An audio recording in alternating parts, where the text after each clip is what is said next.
Good morning friends, હું અજય ત્રિવેદી અને આજે આપણે ધોરણ 10 વિષય વિજ્ઞાનમાં ચેપ્ટર 2 ના બીજા ભાગમાં મળી રહ્યા છે.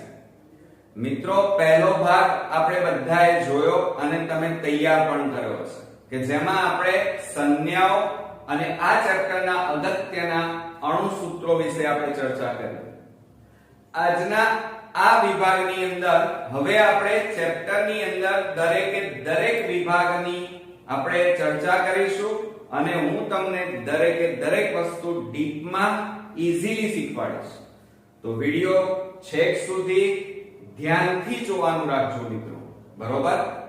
હવે આપણું ચેપ્ટર 1 અને એ છે મિત્રો રાસાયણિક પ્રક્રિયાઓ અને સમીકરણો. હવે આ ચેપ્ટરમાંથી મિત્રો કુલ 4 માર્ક્સના આપણે પ્રશ્નો બોર્ડમાં પૂછાય છે, બરોબર? અને ગમે ત્યાંથી પૂછાય, ટેક્સ્ટ બુકમાં ગમે તે ટોપિકમાંથી તમને પૂછી શકે. તો આજે આપણે પહેલા ટોપિકની શરૂઆત કરીએ છીએ અને એ છે આપણા રોજિંદા જીવનની અંદર થતી કેટલીક રાસાયણિક પ્રક્રિયાઓ. હવે તમને પ્રશ્ન થાય કે સર, આપણા રોજિંદા જીવનમાં રાસાયણિક પ્રક્રિયાઓ કેવી રીતે થાય? મિત્રો, તમે જાણો છો પણ તમને એ ખબર નથી કે રાસાયણિક પ્રક્રિયા છે. દાખલા તરીકે તમે હળદર લો, હળદરની ઉપર તમે લીંબુ નીચો અને સહેજ હલાવી નાખો, એનો કલર બદલાઈ જાય છે. તો એ રાસાયણિક પ્રક્રિયા, રંગ પરિવર્તન થયો એમ કહેવાય. દાખલા તરીકે તમે શું કરો છો? તો દૂધની અંદર તમારી મમ્મી રાતે દહીં સહેજ નાખી દે છે અને સવારે તમારું દૂધ દહીં બની જાય છે. તો એ રાસાયણિક પ્રક્રિયા. બીજું, તમારા ઘરમાં અથવા આજુબાજુ વાહનો, સાધનો, તપેલા લોખંડના હોય તો એ લોખંડના સાધનો વાતાવરણમાં ખુલ્લા રાખવામાં આવે તો એને ભેજના કારણે કાટ લાગી જાય છે. દાખલા તરીકે ખીલ્લી હોય, પતરા હોય, બરોબર? કંપાસ બોક્સ હોય કે જે લોખંડનો હોય છે, તો એને જો ખુલ્લું રાખીએ, એટલે કે બહાર એને ખુલ્લો રાખીએ ભેજમાં, કે જ્યાં ભેજ હોય, પાણી હોય, તો એવી જગ્યાએ લોખંડની વસ્તુને જલ્દી કાટ લાગે છે. તો આ એક રાસાયણિક પ્રક્રિયા કહેવાય. આ ઉપરાંત મિત્રો તમે જોયું હશે કે તમે ખોરાક ખાઓ છો, દાળ, ભાત, શાક, રોટલી, અને ખાધા પછી જ્યારે તમે બીજા દિવસે ઉત્સર્જન કરો છો જેને મળ કહેવાય, તો તમે જે ખાધું છે એની અંદર પ્રોટીન, વિટામિન, ચરબી, ખનિજ ક્ષારો, જુદા જુદા તત્વો એની અંદર છે. પણ એ બધા તત્વો અંદર જતા મોટા ભાગે પાચન ક્રિયા થવાના કારણે એ બધા તત્વો છૂટા પડે છે. તો એ પણ રાસાયણિક પ્રક્રિયા છે મિત્રો. આ ઉપરાંત તમે શ્વસન ક્રિયા કરો છો, શ્વાસ લો છો, તો શ્વાસમાં કયો વાયુ લો છો? ઓક્સિજન. હવે એ ઓક્સિજન ડાયરેક્ટ આપણા શરીરમાં ફરતો નથી મિત્રો, પરંતુ આ જે ઓક્સિજન છે એ આપણા લોહીમાં રહેલા હિમોગ્લોબિન, જેને HHB કહેવાય, એટલે એને આપણે શું કહીએ છીએ? ઓક્સી હિમોગ્લોબિન કહીએ છીએ. શું કહીએ છીએ? ઓક્સી હિમોગ્લોબિન સાથે જોડાઈ અને HHBO2 બનાવે છે, જેને ઓક્સી હિમોગ્લોબિનિક એસિડ કહેવાય. અને એ ઓક્સી હિમોગ્લોબિનિક એસિડ આગળ જતા શ્વસન ચક્ર એક ક્રિયા છે એની અંદર ભાગ લે છે અને આખા શરીરમાં દરેક કોષોને ઓક્સિજન પ્રાપ્ત થાય છે.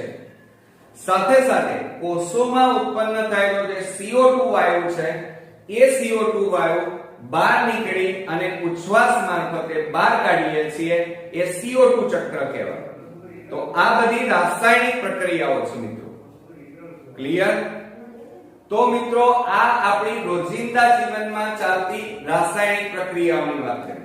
આ ઉપરાંત તમે બીજું વાત કરી કે દાખલા તરીકે તમારા ઘરની આજુબાજુ કોઈ પ્રાણી મરી ગયું છે, એટલે કે દાખલા તરીકે કૂતરું હોય, ભૂંડ હોય અથવા કોઈ પક્ષી હોય, મરેલું પડ્યું છે. તો જે પડ્યું છે એ અત્યારે એમના એમ હશે, દુર્ગંધ નથી મારતી, પરંતુ સમય જતા એ જે મરેલ મૃત અવસ્થામાં જે પ્રાણી છે એ પ્રાણી સમય જતા દુર્ગંધ મારે છે અને મહિના પછી તમે જોશો તો ત્યાં ફક્ત હાડપિંજર હશે, શરીર ગાયબ હશે. તો દુર્ગંધ મારે છે એનું કારણ એની અંદર મોટા ભાગે સૂક્ષ્મ જીવો દ્વારા રાસાયણિક પ્રક્રિયા થાય છે. સમજાઈ ગયો મિત્રો? તો ચાલો આપણી રોજિંદા જીવનમાં જોવા મળતી રાસાયણિક પ્રક્રિયાઓ ફરી એક નજર મારી લઈએ. કે ઉનાળામાં તમે જોયું હશે કે દૂધ હોય એ દૂધ આપણે ગરમ કરેલું દૂધ પણ આપણે ઉનાળામાં જો ખુલ્લું રાખીએ, બહાર રાખીએ તો એમાં જ્યારે તમે ચા બનાવવા જાઓ તો એ બગડી જાય છે, ચા ફાટી જાય છે. એટલે ખુલ્લા તાપમાને, અને એટલા માટે દૂધ બગડી ન જાય એટલા માટે ઉનાળામાં નીચા તાપમાને રેફ્રિજરેટરમાં આપણે દૂધને સાચવીએ છીએ. એટલે ઉનાળામાં ઓરડાના તાપમાને મૂકેલ દૂધ જલ્દી બગડી જાય છે. આ પણ એક રાસાયણિક પ્રક્રિયાનું ઉદાહરણ છે. બીજું, લોખંડની વસ્તુઓ જેવી કે તવા, તપેલા, ખીલ્લા, પતરા ને ભેજવાળી હવામાં, ભેજવાળી એટલે જ્યાં પાણી હોય એવી હવામાં મૂકતા તેને શું લાગી જાય છે? કાટ લાગે છે. કાટને અંગ્રેજીમાં આપણે રસ્ટ કહીએ છીએ મિત્રો. શું કહીએ છીએ? રસ્ટ કહેવામાં આવે છે. બીજું, આ ઉપરાંત દ્રાક્ષનું આથવણ તો, દાખલા તરીકે તમારે કામ કરવાનું, તમારે છાશ પીવાની, બરોબર, થોડીક છાશ પીવો, પછી તમારે કાળી દ્રાક્ષ લાવવાની, કાળી દ્રાક્ષ તમારે ખાવાની, ઉપર લીંબુનો શરબત પીવો, બરોબર. તો અંદર એક આથવણની ક્રિયા થશે અને શરીરમાં આથવણ થવાના કારણે આપણને જલ્દી ઊંઘ આવશે, ઘેન આવશે. અને આ દ્રાક્ષમાંથી જ આલ્કોહોલ મિત્રો એટલે કે દારૂ બનતો હોય છે આથવણની ક્રિયાના કારણે. તો આ પણ આથવણ થવું એ પણ એક રાસાયણિક પ્રક્રિયાનું ઉદાહરણ છે. બીજું, ખોરાકનું રાંધવું, શરીરમાં ખોરાકની પાચન ક્રિયા એ પણ રાસાયણિક પ્રક્રિયાનું ઉદાહરણ છે. અને તે ઉપરાંત શ્વાસ અને ઉચ્છ્વાસ, આ જે શ્વાસોશ્વાસ દરમિયાન થતી જે ક્રિયા છે એ પણ રાસાયણિક પ્રક્રિયાના ઉદાહરણ છે મિત્રો. તો આ પ્રશ્ન તમારો 2 માર્ક્સમાં મિત્રો બોર્ડમાં પૂછાઈ શકે તો તૈયાર કરી નાખજો. હવે તમને સમજાઈ ગયો હશે. હવે નેક્સ્ટ ટોપિક આપણો છે પ્રયોગ. હવે આપણે રાસાયણિક સમીકરણ તરફ આપણે આગળ વધવાના છીએ ધીમે ધીમે. તો હવે પ્રયોગશાળામાં તમારે શું કરવાનું છે? તો મેગ્નેશિયમની પટ્ટી લેવાની છે. મેગ્નેશિયમ જ કેમ? તો મિત્રો મેગ્નેશિયમ અતિ સક્રિય તત્વ છે, એટલે કે ધાતુ છે, અને માટે આપણે મેગ્નેશિયમની પટ્ટી લઈશું. અને આ મેગ્નેશિયમની પટ્ટી તમારે લેવાની. લીધા પછી એને શું કરવાનું? કાચ પેપરથી એને બરોબર ઘસી નાખવાનું. ઘસ્યા પછી એને જે ચીપીઓ હોય એ ચીપિયાથી પકડી અને બર્નરની નજીક એને ગરમ કરવાની. પરંતુ આ પ્રયોગ કરતા વખતે પ્રયોગશાળામાં તમારે ચશ્મા પહેરી રાખવાના. હવે ચશ્મા કયા? તો મિત્રો સામાન્ય નહીં, એના વિશિષ્ટ પ્રકારના. દાખલા તરીકે તમે લોખંડને વેલ્ડિંગ કરતા માણસોને જોયા હશે, એ લોકો વિશિષ્ટ કાચના ચશ્મા પહેરે છે કારણ કે આંખને નુકસાન ન થાય. કારણ કે જ્યારે વેલ્ડિંગ કરવામાં આવે ત્યારે અતિ તીવ્ર પ્રકાશ ઉત્પન્ન થાય છે જે આપણી આંખને નુકસાન કરે છે, અને નુકસાન ન થાય એટલા માટે આપણે વિશિષ્ટ પ્રકારના ચશ્મા પહેરવા જોઈએ. તો અહીંયા પણ આપણે વિશિષ્ટ પ્રકારના ચશ્મા પહેરીશું. બીજું, હવે તમે મેગ્નેશિયમની પટ્ટીને, આ મેગ્નેશિયમની પટ્ટી એને બર્નરની નજીક તમે લાવો તો શું થશે મિત્રો? આ મેગ્નેશિયમની પટ્ટી વાતાવરણમાં છે. વાતાવરણમાં કયો વાયુ છે? ઓક્સિજન. અને ઓક્સિજન સાથે ત્વરિત પ્રક્રિયા કરે છે, અને ઓક્સિજન સાથે પ્રક્રિયા કરી અને આ બર્નરની મદદથી એને ગરમ કરતા એ આ મેગ્નેશિયમની પટ્ટી અતિ તીવ્ર જ્યોતથી સળગે છે. હવે તીવ્ર જ્યોતથી સળગે એટલે કેવી જ્યોત મિત્રો? તો તમે દિવાળીમાં તારામંડળ સળગાવો છો તો એ તારામંડળ પછી એક દોરી આવે છે. દિવાળીમાં જે ફટાકડા આપણે ફોડીએ એમાં દોરી આવતી હોય છે. તો એ દોરી જ્યારે સળગાવો અને એ કેવી જગારા મારતી એકદમ તીવ્ર જ્યોત હોય એને જગારા મારતી જ્યોત કહેવાય. તો એ જ્યોત જેવી અહીંયા તીવ્ર જ્યોત પ્રકાશ ઉત્પન્ન થાય છે. અને જેમ જેમ આ સળગશે એટલે નીચેની બાજુએ પાવડર રખિયા રાખ ઉત્પન્ન થાય છે એ નીચે પડશે. તો મેગ્નેશિયમની પટ્ટીને બર્નર વડે ગરમ કરતા મેગ્નેશિયમ ત્વરિત સળગશે અને એ પણ જગારા મારતી જ્યોતથી તીવ્ર પ્રજ્વલિત થાય છે અને એમાં જે પાવડર ઉત્પન્ન થાય એ નીચે વોચ ગ્લાસમાં એટલે કે રકાબીમાં એ પાવડર ભેગો કરવાનો. આ જે પાવડર ભેગો કર્યો એ બીજું કઈ નહીં મિત્રો, એ મેગ્નેશિયમ ઓક્સાઇડ છે. Okay, clear? તો આ રીતે આપણે મેગ્નેશિયમની પટ્ટીનું હવામાં દહન એટલે સળગાવ્યું બરોબર. અને સળગાવીએ તો મેગ્નેશિયમની પટ્ટી તીવ્ર જ્યોતથી સળગે છે અને મેગ્નેશિયમ ઓક્સાઇડનો ભૂકો અથવા પાવડર મળે છે. ક્લિયર? અચ્છા, બીજું તમને એમ પ્રશ્ન થયો હશે કે સર મેગ્નેશિયમની પટ્ટીને કાચ પેપર વડે કેમ ઘસવું પડે? એનું કારણ છે મિત્રો કે મેગ્નેશિયમની આ જે પટ્ટી છે એ વાતાવરણમાં જ્યારે ખુલ્લી મૂકેલી હોય ત્યારે એ સક્રિય છે, એટલે વાતાવરણમાં રહેલા ઓક્સિજન સાથે પ્રક્રિયા કરી નાખે. એટલે એના ઉપર એક પડ જામેલું હોય છે મેગ્નેશિયમ ઓક્સાઇડનું. એ પડ કાચ પેપરથી ઘસી અને દૂર કરવું પડે તો આપણને પ્રોપર પ્રયોગની સમજૂતી મળી શકે. ખ્યાલ આવ્યો? તે પડ કાઢવા માટે આપણે કાચ પેપરથી ઘસવામાં આવે છે. ક્લિયર? ચાલો જોઈએ. સાવધાની શું રાખવાની છે? આ પ્રયોગ કરતી વખતે વિશિષ્ટ પ્રકારના ચશ્મા પહેરવાના છે. શું કરવાનું આ પ્રયોગમાં? તમારે 2 સેન્ટીમીટર લાંબી મેગ્નેશિયમની પટ્ટી લેવાની બરોબર. તેને ચીપિયાથી પકડી બર્નરની જ્યોતમાં ગરમ કરવાની અને ગરમ કરો ત્યારે જે નીચેના ભાગે વોચ ગ્લાસ અથવા રકાબી રાખવાની. આ વોચ ગ્લાસમાં એકઠી થતી રાખ એ બીજું કંઈ નહીં પણ એ શું છે મિત્રો? મેગ્નેશિયમ ઓક્સાઇડનો પાવડર પડે છે. ક્લિયર? અચ્છા, હવે એવું શું થયું આ પ્રયોગમાં?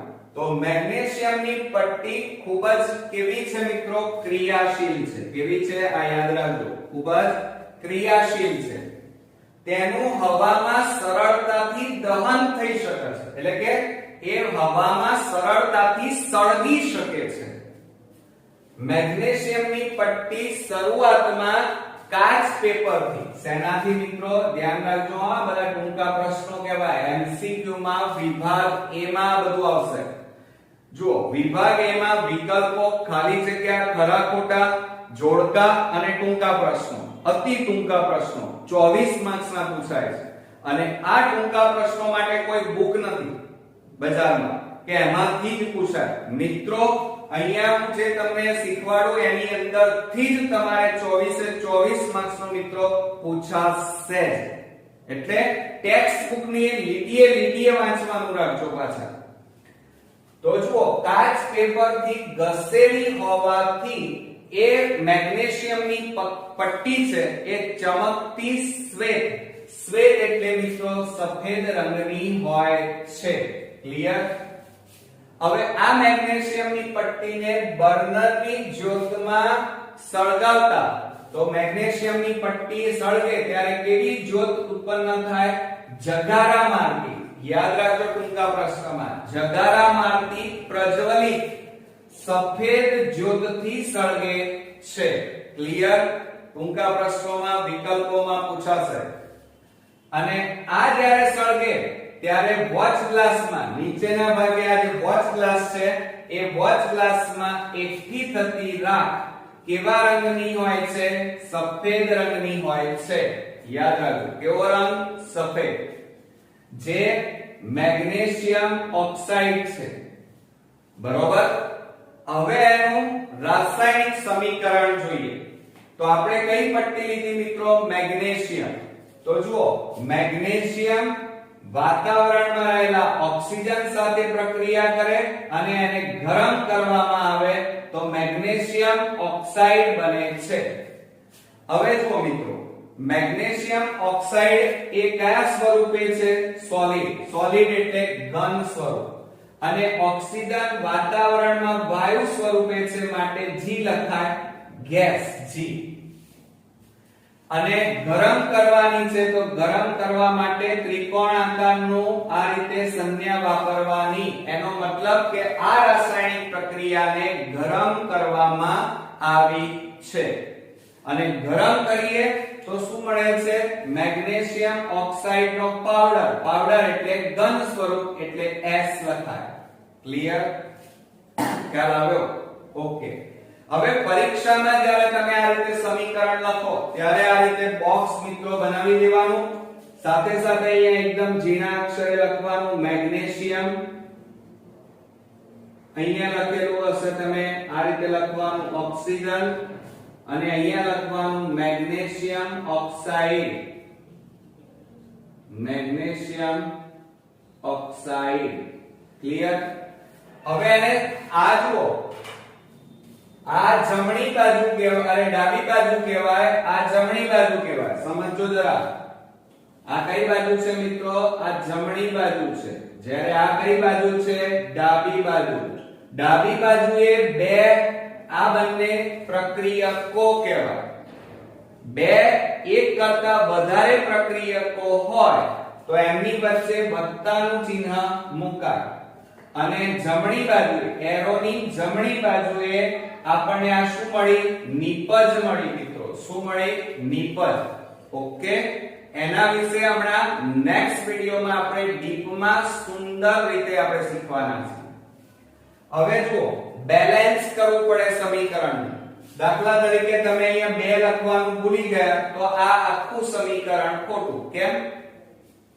અહીંયા મેગ્નેશિયમ 1 છે, જ્યારે અહીં તો મેગ્નેશિયમ કેટલા છે? 2. તો બેલેન્સ કરવા માટે આપણે આ મેગ્નેશિયમ કેટલા લેવા પડે? 2. તો જુઓ, મેગ્નેશિયમના અણુ કેટલા? 2. અહીંયા મેગ્નેશિયમના અણુ કેટલા? 2. ઓક્સિજન કેટલા? 2. તો અહીંયા ઓક્સિજન કેટલા? આગળ 2 છે એટલે આ 2 કહેવાય. બરોબર? તો બંને બાજુ અણુઓની સંખ્યા સમાન હોવી જોઈએ. જો સમાન ન હોય તો એ રાસાયણિક સમીકરણ સંતુલિત નથી, અને નથી તો આપણે સંતુલિત બનાવવું પડે. ક્લિયર મિત્રો? અચ્છા, હવે આ પ્રક્રિયામાં બીજી એક અગત્યની વાત કે વાતાવરણમાં એકલો ઓક્સિજન વાયુ નથી, નાઇટ્રોજન વાયુ પણ રહેલો છે.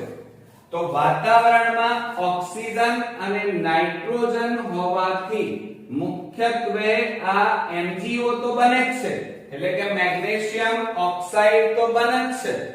પણ આ મેગ્નેશિયમ થોડાક પ્રમાણમાં અલ્પ એટલે થોડાક પ્રમાણમાં નાઇટ્રોજન સાથે પ્રક્રિયા કરી અને Mg3N2 પણ બનાવે છે. શું બનાવે છે મિત્રો? યાદ રાખજો, મોસ્ટ ઇમ્પોર્ટન્ટ, Mg3N2 બનાવે છે. ટૂંકા પ્રશ્નો વિકલ્પોમાં પૂછી શકાય. Mg3N2 હવે એને બોલાય કેવી રીતે? તો મેગ્નેશિયમ કેટલા? 3. તો ટ્રાય બોલાય. શું બોલાય? Try magnesium. અને નાઇટ્રોજન કેટલા? 2. તો એને ડાયનાઇટ્રોજન. તો આખું વાક્ય શું થયું મિત્રો? Tri magnesium dinitrogen. Okay, clear? યાદ રાખજો, જ્યાં જ્યાં મેં અંડરલાઈન કરી છે એ બધા શોર્ટ ક્વેશ્ચન છે. અને આ આકૃતિ તમારે 2 વાર દોરી નાખવાની છે, કારણ કે આ પ્રયોગ તમારો 3 માર્ક્સમાં મિત્રો બોર્ડમાં પૂછી શકાય. સાથે સાથે આ પ્રશ્ન કે આપણા જીવનમાં જોવા મળતી રાસાયણિક પ્રક્રિયાઓના ઉદાહરણ આપો, 2 માર્ક્સમાં પૂછાશે. તો તૈયાર કરી નાખજો. અને રાસાયણિક સમીકરણો કેવી રીતે લખવા, સંતુલિત કેવી રીતે કરવા એ પણ મેં હમણાં શીખવાડ્યું. પ્રક્રિયાઓ 2 પ્રકારની હોય છે, એક ભૌતિક પ્રક્રિયા અને બીજી છે રાસાયણિક, એટલે કે રસાયણો દ્વારા થતી પ્રક્રિયા. હવે જુઓ, ભૌતિક પ્રક્રિયા કોને કહેવાય? તો જે પ્રક્રિયામાં નિપજો રાસાયણિક રીતે નિપજો ધ્યાન રાખજો, જેમાં જે પ્રક્રિયામાં પ્રક્રિયકો અને નિપજો રાસાયણિક રીતે સમાન હોય પરંતુ તેમની ભૌતિક અવસ્થા જુદી જુદી હોય. કે ભૌતિક અવસ્થા એટલે કાં તો એ ઘન સ્વરૂપે હોય, કાં તો પ્રવાહી સ્વરૂપે હોય, કાં તો એ વાયુ સ્વરૂપે હોય. તો જુદી જુદી હોય તો તેને ભૌતિક પ્રક્રિયા કહેવાય. સમજો જરા કે જેમાં પ્રક્રિયકો અને નિપજો રાસાયણિક રીતે સમાન હોય. હવે સમજો જરા તમે અહીંયા એક સમીકરણ તમને દેખાય છે, એમાં આ એરોની ડાબી બાજુએ આ બંને શું છે? પ્રક્રિયક કહેવાય, અને આ એરોની જમણી બાજુએ આ જે છે એને નિપજ કહેવાય. તો પ્રક્રિયકો અને નિપજો સમાન હોય રાસાયણિક રીતે, પરંતુ તેમની ભૌતિક અવસ્થા જુદી જુદી હોય. એટલે કે કાં તો એ ઘન સ્વરૂપે હોય, પ્રવાહી સ્વરૂપે હોય, વાયુ સ્વરૂપે હોય. તો એવી પ્રક્રિયાઓને ભૌતિક પ્રક્રિયાઓ કહેવાય. રાસાયણિક પ્રક્રિયાઓની વ્યાખ્યા તમારે પૂછાશે કે જેમાં પ્રક્રિયકો અને નિપજો, આ પ્રક્રિયક અને આ નિપજ કહેવાય, પ્રક્રિયકો કહેવાય અને આ બંને નિપજ કહેવાય. તો પ્રક્રિયકો અને નિપજો રાસાયણિક રીતે જુદા જુદા હોય પરંતુ તેમની ભૌતિક અવસ્થા એટલે કઈ ત્રણ: ઘન, પ્રવાહી, વાયુ એ સમાન પણ હોય અથવા અસમાન હોય. તો તેવી રાસાયણિક પ્રક્રિયાઓને રાસાયણિક પ્રક્રિયાઓ કહેવાય. સમજો જરા, જેમાં પ્રક્રિયકો અને નિપજો રાસાયણિક રીતે જુદા જુદા હોય, એટલે કે આ પ્રક્રિયકો અને નિપજો જુદા જુદા હોય પરંતુ એમની ભૌતિક અવસ્થા સમાન હોય અથવા અસમાન હોય, એવી પ્રક્રિયાઓને રાસાયણિક પ્રક્રિયાઓ કહેવાય. તો આ બંને વ્યાખ્યાઓ તમારે તૈયાર કરવાની છે. હવે સમજો જરા, આપણે આ ચેપ્ટર ની અંદર ભૌતિક પ્રક્રિયાઓ ભણવાની નથી, બધી રાસાયણિક પ્રક્રિયાઓ ભણવાની છે. હવે રાસાયણિક પ્રક્રિયાઓ કેટલી? તો જુઓ અહીંયા 1 2 3 4 5 6 અને 7 કુલ 7 પ્રકારની રાસાયણિક પ્રક્રિયાઓ આપણે ભણવાની છે. હવે જો અહીંયા પહેલી છે સંયોગીકરણ. સંયોગી એટલે ભેગા થવું, સંયોગ એટલે ભેગા થવું. તો જો અહીંયા બે કે વધુ પ્રક્રિયકો, આ બંને પ્રક્રિયકો કહેવાય. બે અથવા બે કરતા વધુ પ્રક્રિયકો વચ્ચે પ્રક્રિયા થઈ એક જ નિપજ બને તેને સંયોગીકરણ પ્રક્રિયા કહેવાય. એની વ્યાખ્યા યાદ રાખજો, પરીક્ષામાં પૂછાય છે કે સંયોગીકરણ કોને કહેવાય? તો બે અથવા બે કરતા વધારે પ્રક્રિયકો ભેગા થઈ એક જ નિપજ બનાવે એને સંયોગીકરણ પ્રક્રિયા કહેવાય. ઉદાહરણ તરીકે અહીંયા એક સમીકરણ આપણને આપ્યું છે. જુઓ અહીંયા CaO H2O આને શું કહેવાય? ગિવ્સ કહેવાય. શું કહેવાય મિત્રો? આ એરો જે માર્યો છે એને ગિવ્સ કહેવાય. CaOH whole twice. કૌંસને શું કહેવાય? હોલ. અને બે છે એને શું કહેવાય? ટ્વાઇસ. હવે તમને એમ થાય કે સર હવે આનું યાદ કેવી રીતે રાખવાનું? તો ધ્યાન રાખો મિત્રો, જ્યાં સુધી એમના ગુજરાતી નામ તમને નહીં આવડે ત્યાં સુધી ક્યારેય તમે સમીકરણો તૈયાર નહીં કરી શકો. એટલે પહેલા વિડિયોમાં આ મેં બધું જ સમજાવ્યું છે, એટલે ખાસ એ જોજો અને તૈયાર કરજો. જુઓ CaO એટલે કેલ્શિયમ ઓક્સાઇડ વત્તા પાણી ગિવ્સ કેલ્શિયમ હાઇડ્રોક્સાઇડ. સમજો જરા, આ બંને પ્રક્રિયકો છે અને આ શું છે? નિપજ. નિપજ કેટલી છે? એક જ. તો એને સંયોગીકરણ કહેવાય. તો કેલ્શિયમ ઓક્સાઇડ વત્તા પાણી gives કેલ્શિયમ હાઇડ્રોક્સાઇડ. ઓકે, હવે આવડ્યું ને? ચલો હવે વિઘટન. વિઘટન પડવું એટલે કે છૂટા થવું. તો એક જ પદાર્થને, કોઈ એક જ પદાર્થને ગરમ કરતા એક કરતા વધુ નિપજ બને તેને વિઘટન પ્રક્રિયા કહેવાય. સમજો જરા, એકમાંથી એક અથવા અનેક નિપજો મળે તેને વિઘટન થયું એમ કહેવાય અને એ પ્રક્રિયાને વિઘટન પ્રક્રિયા કહેવાય. હવે એક જ પદાર્થ છે તો અહીંયા CaCO3 gives CaO CO2. હવે યાદ કેવી રીતે રાખવાનું? તો જુઓ, આ CaCO3 છે એને કેલ્શિયમ કાર્બોનેટ કહેવાય. શું કહેવાય? Calcium carbonate gives calcium oxide વત્તા કાર્બન ડાયોક્સાઇડ. હવે અહીંયા જુઓ, અહીંયા શું કીધું છે? ગરમ કરતા. એટલે આ પ્રક્રિયાને તમે ગરમ કરી છે. ગરમ કરી છે એ બતાવવું પડે. તે બતાવવા માટે આ ત્રિકોણ આકારની સંજ્ઞા વપરાય છે જેને આપણે ડેલ્ટા કહેવાય. પણ આ ગણિતનો ડેલ્ટા નથી મિત્રો. આનો મતલબ એ થાય કે આ પ્રક્રિયાને તમે ગરમ કરી છે. ક્લિયર? એટલે CaCO3 gives CaO CO2. Calcium carbonate gives calcium oxide CO2 એટલે કાર્બન ડાયોક્સાઇડ. આ વિઘટન પ્રક્રિયાનું ઉદાહરણ. હવે આપણે વિસ્થાપન પ્રક્રિયા જોઈએ. વિસ્થાપન એટલે દાખલા તરીકે આપણે ઘરમાં લગ્ન લીધું હોય તો આપણે ઘરમાં શું કરીએ છીએ? સ્થાપન કરીએ છીએ. કરો છો કે નથી કરતા? ગણપતિ દાદાનું આપણે સ્થાપન કરીએ છીએ. તો એમ અહીંયા જો જે તાકાતવર હોય, દાખલા તરીકે તમે ક્લાસમાં બેઠા છો, પહેલી બેન્ચીસે કોણ બેસે? કાં તો હોશિયાર છોકરો બેસે કાં તો તાકાતવર બેસે. પેલો નબળો છોકરો પહેલી બેન્ચીસે બેસી ગયો હોય પણ પેલો તાકાતવર છોકરો શું કરે? સક્રિય છોકરો શું કરે? પેલા નબળા છોકરાને ધક્કો મારીને છેલ્લી બેન્ચીસે મોકલી દે અને પોતે પહેલા બેસી જાય. તો એને શું કર્યું કહેવાય? વિસ્થાપન થયું એમ કહેવાય.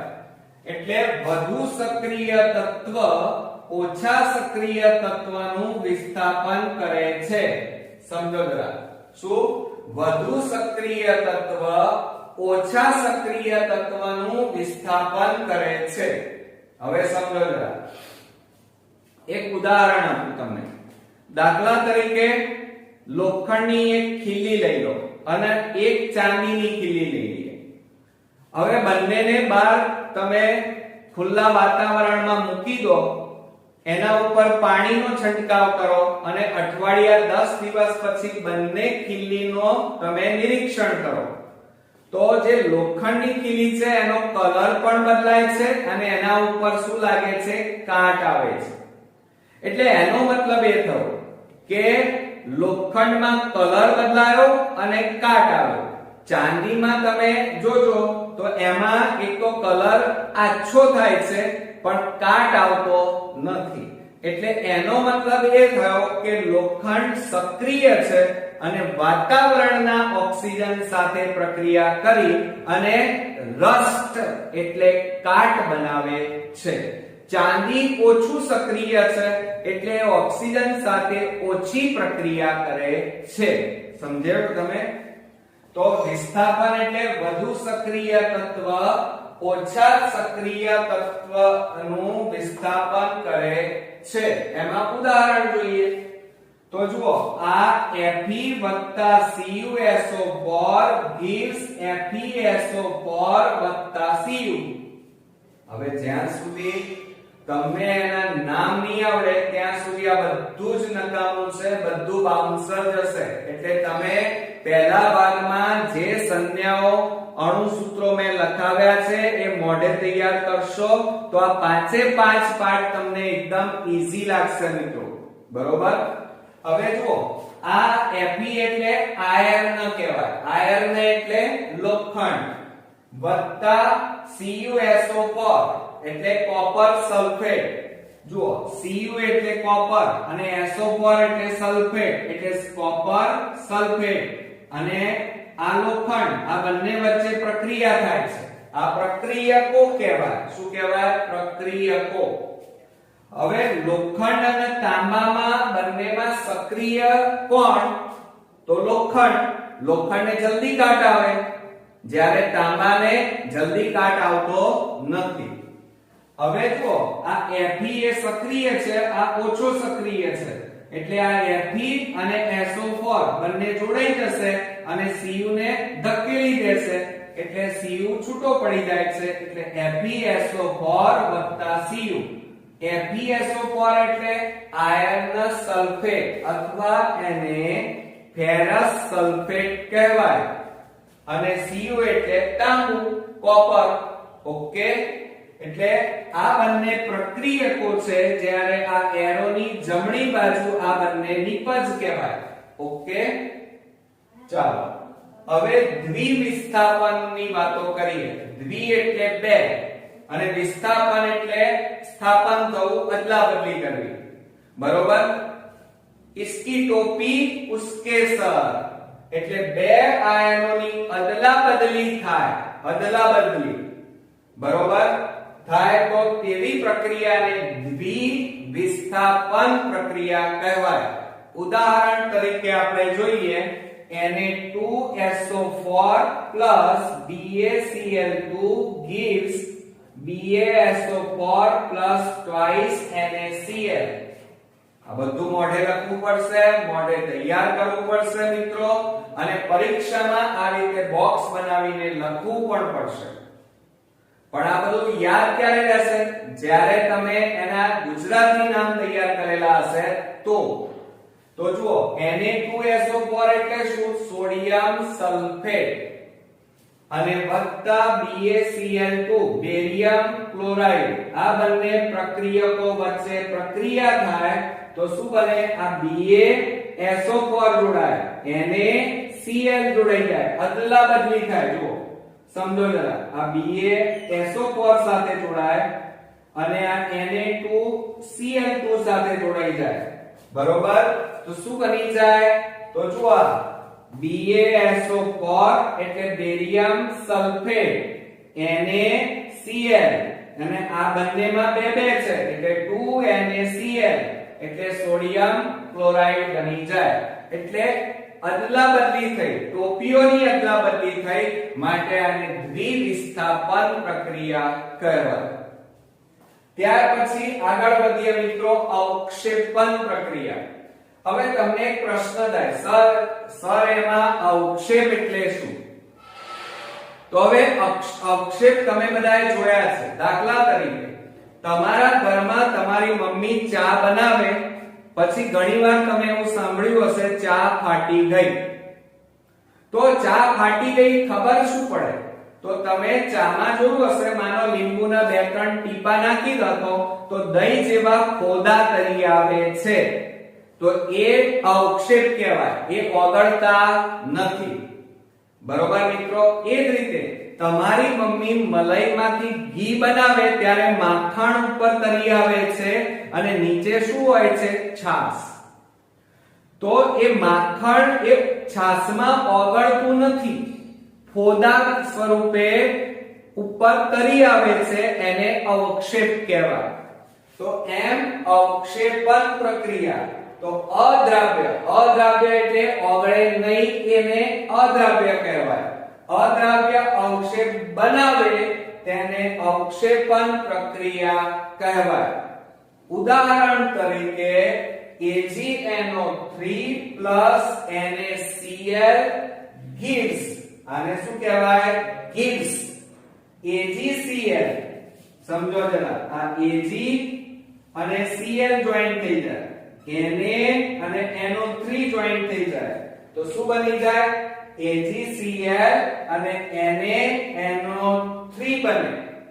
હવે એનું ગુજરાતી નામ ધ્યાન રાખો. AgNO3 એટલે silver nitrate, sodium chloride. AgCl એટલે સોડિયમ ક્લોરાઇડ અને આમાં સોડિયમ નાઇટ્રેટ. ફરીથી આને silver nitrate, sodium chloride, silver chloride, silver એટલે ચાંદી. બરોબર? એટલે સિલ્વર ક્લોરાઇડ વત્તા સોડિયમ નાઇટ્રેટ. બરોબર? તો આ હતી આપણી અવક્ષેપન પદ્ધતિ. હવે ઓક્સિડેશન અને રિડક્શન પ્રક્રિયાની વાત કરીએ તો વ્યાખ્યા યાદ રાખજો કે જે રાસાયણિક પ્રક્રિયામાં O2 ઉમેરાય અને હાઇડ્રોજન દૂર થાય તો એને ઓક્સિડેશન કહેવાય અને જે પ્રક્રિયામાં O2 દૂર થાય હાઇડ્રોજન ઉમેરાય એને રિડક્શન કહેવાય. સમજો જરા ફરીથી.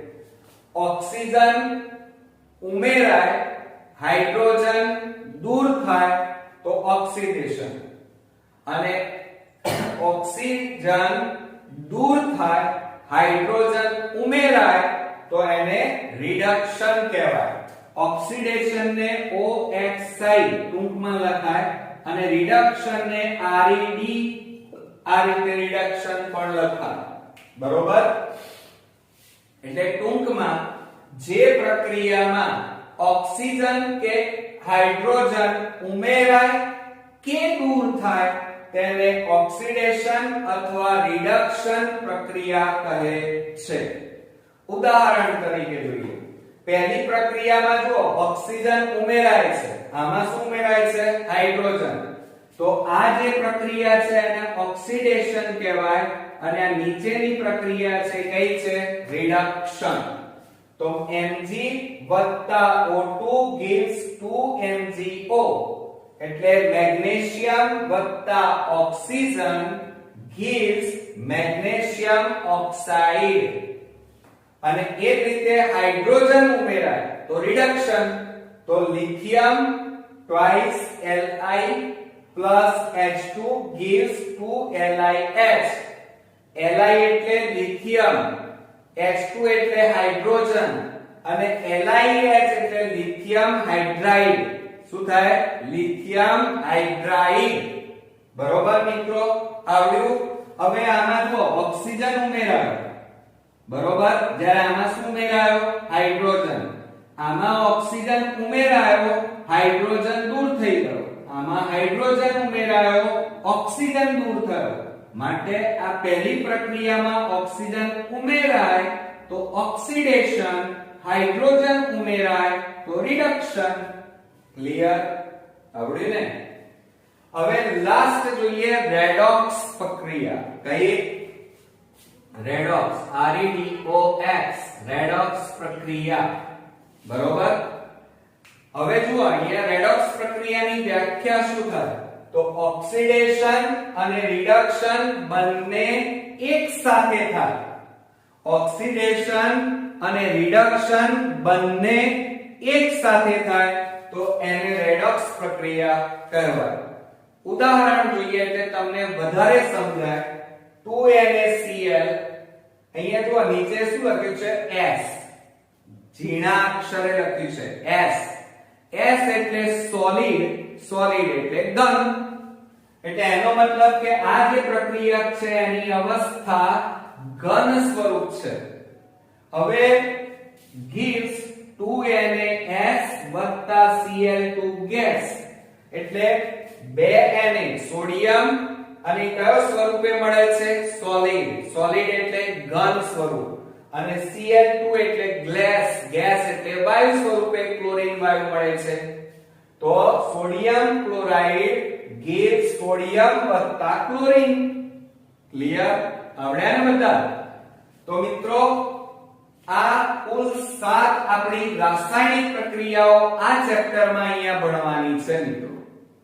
પણ આ ચાર્ટ એટલા માટે તમને બરોબર મેં પહેલા શીખવાડી દીધો કે પહેલા તો આ પાઠમાં કઈ વસ્તુ આવે છે એ તમને સરળતાથી સમજાઈ ગઈ. હવે એને ડીપમાં આપણે નેક્સ્ટ વિડિયોમાં દરેકે દરેક આ સાથે 7 પ્રક્રિયાઓ અલગ અલગથી ભણવાના છીએ અને હું તમને એકદમ ઈઝી સરળ મેથડથી યાદ રહી જાય એવી રીતે શીખવાડીશ. પણ એ પહેલા આ વિડિયો 2 વાર જરૂરથી જોવાનો છે. જોયા પછી આ આખો ચાર્ટ તમારે ચોપડામાં રંગીન પેનોથી દોરી અને તૈયાર કરવાનો છે. કારણ આ બધી વ્યાખ્યાઓ તમારે વિભાગ A માં પૂછાય છે અને આ બધા ઉદાહરણ તમારે તૈયાર કરવાના છે. 5 વાર લખવાના અને બોલતા જવાનું. ચલો હું તમને શીખવાડું. પ્રક્રિયાઓ કેટલી? બે, ભૌતિક અને રાસાયણિક. રાસાયણિકના કેટલા પ્રકાર? 7. કઈ? સંયોગીકરણ, બરોબર. એમાં ઉદાહરણ બોલો. કેલ્શિયમ ઓક્સાઇડ વત્તા પાણી gives કેલ્શિયમ હાઇડ્રોક્સાઇડ, બરોબર. હું ગુજરાતી નામ શીખવાડું એટલે તમને જલ્દી યાદ રહે. અને તૈયાર કરો ત્યારે આ રીતે બોલવાનું. કેલ્શિયમ ઓક્સાઇડ ની પાણી સાથે પ્રક્રિયા થઈ કેલ્શિયમ હાઇડ્રોક્સાઇડ બને છે. પછી કેલ્શિયમ કાર્બોનેટ ને ગરમ કરતા, આ શેનું ચિહ્ન છે? ગરમ કરવાનું. તો કેલ્શિયમ કાર્બોનેટ ને ગરમ કરતા કેલ્શિયમ ઓક્સાઇડ અને કાર્બન ડાયોક્સાઇડ વાયુ છૂટા પડે છે. આ વિઘટન પ્રક્રિયા. હવે વિસ્થાપન પ્રક્રિયા જોઈએ તો આયર્ન એટલે લોખંડ plus copper sulphate gives iron sulphate વત્તા તાંબુ, તાંબુ એટલે કોપર. હવે દ્વિવિસ્થાપન પ્રક્રિયાની વાત કરીએ તો સોડિયમ સલ્ફેટ વત્તા barium chloride gives barium sulphate વત્તા સોડિયમ ક્લોરાઇડ. આ થઈ દ્વિવિસ્થાપન. ત્યાર પછી અવક્ષેપન પ્રક્રિયા. તો એમાં સિલ્વર નાઇટ્રેટ વત્તા sodium chloride gives silver chloride વત્તા સોડિયમ નાઇટ્રેટ. ઓક્સિડેશન અને રિડક્શન ની પ્રક્રિયામાં પહેલી ઓક્સિડેશન જોઈએ કે મેગ્નેશિયમની ઓક્સિજન સાથે પ્રક્રિયા કરતા મેગ્નેશિયમ ઓક્સાઇડ મળે છે. લિથિયમની હાઇડ્રોજન સાથે પ્રક્રિયા કરતા લિથિયમ હાઇડ્રાઇડ મળે છે. સોડિયમ ક્લોરાઇડ ને વિઘટન થતા સોડિયમ અને ક્લોરીન છૂટા પડે છે. આ થઈ આપણી રેડોક્સ પ્રક્રિયા. આવડશે મિત્રો? છે ને એકદમ ઈઝી. આ પહેલો પ્રયોગ આપણે જોઈએ ત્રીજા ભાગમાં. તો જુઓ, લેડ નાઇટ્રેટ. લેડ એટલે સીસુ કહેવાય એનું બીજું નામ. લેડ નાઇટ્રેટ અને પોટેશિયમ આયોડાઇડ વચ્ચે પ્રક્રિયા સમજવાની છે. હવે લેડ નાઇટ્રેટ એટલે એનું અણુસૂત્ર, જો તમે મારો આ ચેપ્ટરનો પહેલો વિડિયો જોયેલો હશે તો આ બધા જ અણુસૂત્રો મોઢે આવડશે. અને જો તમે ન જોયો હોય તો ખાસ તમે જોઈ લેજો. હવે જો લેડ નાઇટ્રેટ એટલે શું થાય? PbNO3 થાય. શું થાય? PbNO3 whole twice. આ લેડ નાઇટ્રેટ. અને પોટેશિયમ આયોડાઇડ, પોટેશિયમ એટલે K કહેવાય અને આયોડાઇડ એટલે I. આ બંને વચ્ચે રાસાયણિક પ્રક્રિયાથી શું થાય છે એ આ પ્રયોગ દ્વારા આપણે સાબિત કરવાનું છે. તો જુઓ મિત્રો, એક સ્વચ્છ કસ નળી લેવાની. કસ નળી કેવી હોય તો તમે પ્રયોગશાળામાં બધાએ જોઈ હશે. કાચની આ રીતે કસ નળી તમારે લેવાની છે, બરોબર. અને કાચની કસ નળી લઈ એની અંદર લેડ નાઇટ્રેટ નું દ્રાવણ અહીંયા તમારે લેવાનું. આ જે દ્રાવણ લીધું એ શું લીધું મિત્રો? લેડ નાઇટ્રેટ નું દ્રાવણ, બરોબર. હવે લેડ નાઇટ્રેટ નું દ્રાવણ લઈ આ કસ નળીમાં પાછું બહારથી શું ઉમેરવાનું એની અંદર? તો એની અંદર તમારે પોટેશિયમ આયોડાઇડ નું દ્રાવણ ઉમેરવું. કયો ઉમેરશું મિત્રો? Potassium iodide. પોટેશિયમ એટલે K અને આયોડાઇડ નો I. આ ઉમેરવાનું છે. હવે આટલું કર્યા પછી એને હલાવવાનું, આ કસનળીને હલાવવાની અને પછી આમાં શું પરિવર્તન થાય છે એ તમારે ચેક કરવાનું. બીજું, આ કસનળીને તમારે અહીંયા બહારની બાજુએ સ્પર્શ કરવાની. માનો આ કસનળી છે તો એનો બહારનો ભાગ હોય, અહીંયા નીચેનો જે ભાગ, એ ભાગને તમારે સ્પર્શ કરવાનો. હવે એનું તાપમાન અનુભવ કરવાનો. તો શું થશે મિત્રો? જુઓ, આ લેડ નાઇટ્રેટ એ કેવા રંગનો છે? તો એ સફેદ રંગનો છે. કેવો રંગ છે એનો? સફેદ. અને પોટેશિયમ આયોડાઇડ છે એ રંગવિહીન છે. કેવા છે? રંગવિહીન. હવે ધ્યાન આપજો જરા કે લેડ નાઇટ્રેટ નો પાવડર સફેદ રંગનો છે, જ્યારે પોટેશિયમ આયોડાઇડ નું જલીય દ્રાવણ હવે જલીય દ્રાવણ એટલે એને સંજ્ઞા સ્વરૂપે કઈ રીતે દર્શાવાય? એક્યુ. એક્યુ એટલે એક્વસ, જલીય દ્રાવણ જે રંગવિહીન હોય છે. બરોબર? તો હવે જ્યારે તમે લેડ નાઇટ્રેટમાં પોટેશિયમ આયોડાઇડ ઉમેરો અને હલાવો ત્યારે આ દ્રાવણનો રંગ કેવો બની જાય છે? પીળો કલર ધારણ થાય છે. કેવો રંગ? પીળો. બીજું, આટલું કર્યા પછી તમારે આ કસનળીને હલાવો. હલાવ્યા પછી અહીંયા નીચેના ભાગે તમે અડો તો તમને ગરમ લાગશે. એટલે એનો મતલબ એ થયો કે અહીંયા કંઈક ફેરફાર થયો છે. બીજી વાત, હવે ધ્યાન આપજો કે લેડ નાઇટ્રેટ એ સફેદ રંગનો છે અને પોટેશિયમ આયોડાઇડ રંગવિહીન છે. બંનેને ભેગા કરી હલાવવામાં આવે તો આ દ્રાવણ કેવા રંગનું બની જાય છે? પીળા રંગનું. અહીંયા એક રાસાયણિક પ્રક્રિયા બને છે, એ છે દ્વિવિસ્થાપન. મારી ટોપી તમારા માથા ઉપર અને તમારી ટોપી મારા માથા ઉપર મૂકવાની જે ક્રિયા છે, इसकी टोपी उसके सर. બસ આ ક્રિયા અહીંયા થાય છે, જેને દ્વિવિસ્થાપન પ્રક્રિયા કહેવાય. ચાલો, લેડ નાઇટ્રેટ એટલે એનું અણુ સૂત્ર શું છે મિત્રો? PbNO3 whole twice. અને કેવા સ્વરૂપે હોય છે? સોલિડ સ્વરૂપે. સોલિડ એટલે ઘન સ્વરૂપે હોય છે. આ કેવા સ્વરૂપે છે? ઘન સ્વરૂપે. અને એમનો રંગ કેવો છે? સફેદ. અને એમાં કયું દ્રાવણ નાખો છો? Potassium iodide aqueous, AQ. એટલે AQ ને આપણે શું કહીએ છીએ? એક્વસ જલીય દ્રાવણ, જેને પોટેશિયમ આયોડાઇડ કહેવાય.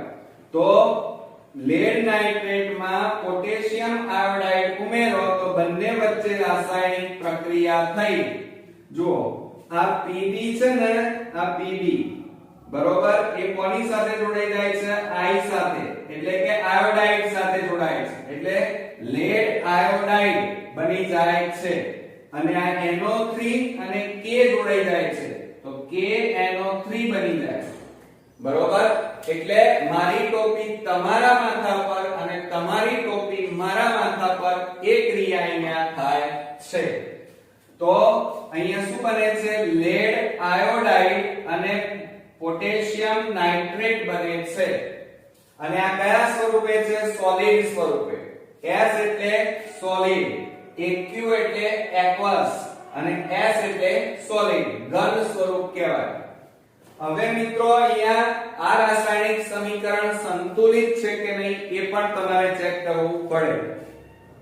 જો અહીંયા Pb એક જ તો Pb એક જ, NO3 ટ્વાઇસ તો આ NO3 જો, અને ટ્વાઇસ એટલે બે વાર, એટલે આ NO3 એક વાર છે એટલે આગળ બે લખ્યા એટલે બે વાર થઈ ગયા. આ આખું NO3 બે વાર. K કેટલી વાર છે? બે વાર. તો K કેટલી વાર છે? બે વાર. I કેટલી વાર કહેવાય? બે વાર. તો I કેટલી વાર છે? બે વાર. ઓકે?